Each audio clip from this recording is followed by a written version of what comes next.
So you've been excited about something you want to do, a business idea, a creative project. Guys, look at this. What is it? Yeah, show us. Is that a new model? Exactly. And then he actually said yes. No way, you're kidding. Maybe a complete life change. And the first thing you do is tell people about it. And what happens next? They react. Sometimes they're supportive, sometimes they're skeptical, but something shifts inside you either way. This video isn't about keeping secrets or being mysterious. It's about understanding something that happens in your brain when you announce your intentions before you've done the work. Act 1. The premature sense of completion. There's research out of NYU by a psychologist named Peter Gallwitzer that looked at what happens when people talk about their goals versus when they keep them private. In his studies, people who announced their goals to others were significantly less likely to follow through. Not because people discouraged them. Actually, even when people were supportive, the goal announcers did less work. Here's why. When you tell someone about your plan, your brain experiences something called a social reality. You get a hit of satisfaction from their reaction. Positive or negative doesn't matter as much as you'd think.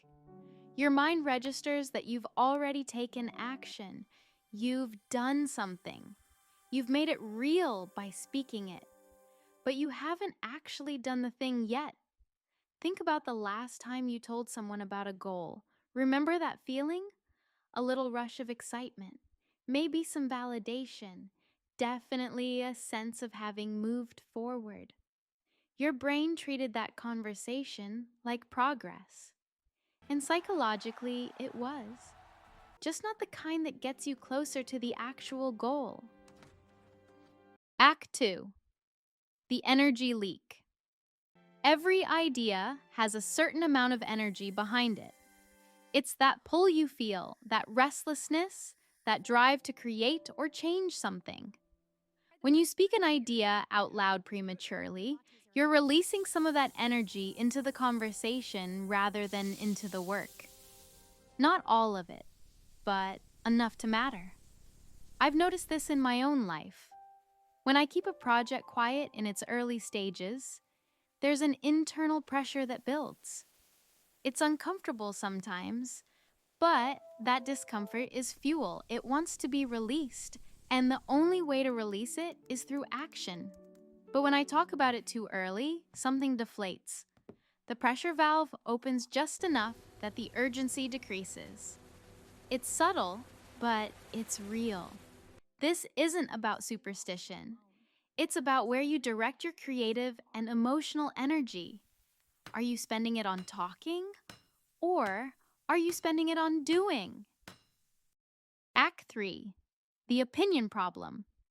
Here's another thing that happens. Other people's thoughts get into your head before your idea is strong enough to withstand scrutiny. Every new idea is fragile at the beginning. It doesn't have evidence yet. It doesn't have proof of concept. It's just a feeling, an intuition, a vision that makes sense to you, but might sound crazy to someone who isn't living inside your head. When you share it, you're subjecting this fragile thing to someone else's logic, their fears, their framework for how the world works.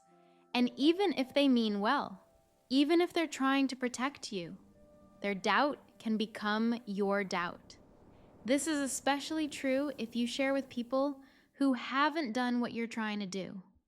They're giving advice from the safety of the sidelines. They're not wrong for being cautious. They're just not useful to you in that moment. And here's the paradox. Sometimes the most dangerous feedback is positive.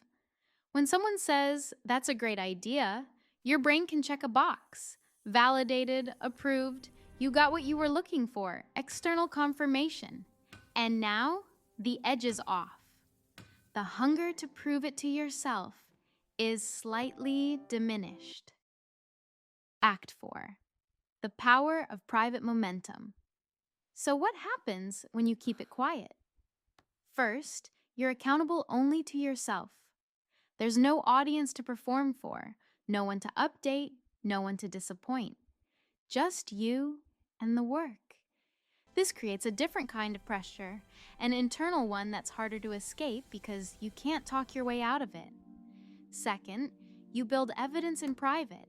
Instead of talking about what you're going to do, you're creating proof that it's possible. And when you finally do share, if you choose to, you're not sharing a dream. You're sharing a reality. That changes everything. People respond differently to what's already happening than to what might happen.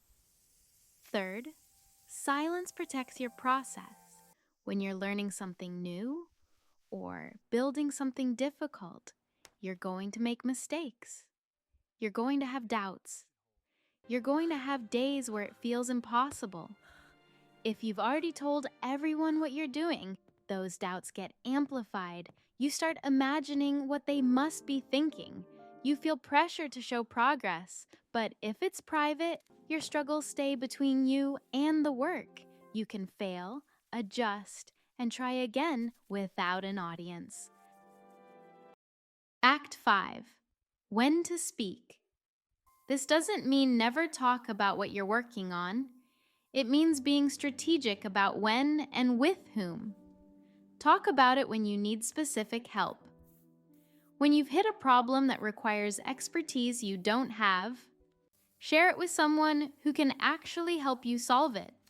That's not announcement, that's collaboration. Talk about it when you've built something real. When you have a product, a body of work, a result, share that. Not the idea, the execution. Not the plan, the outcome. Talk about it when you're committed regardless of the response. If you're so deep into the work that nothing anyone says will stop you, then external opinions can't derail you. You're past the fragile stage. You're in motion.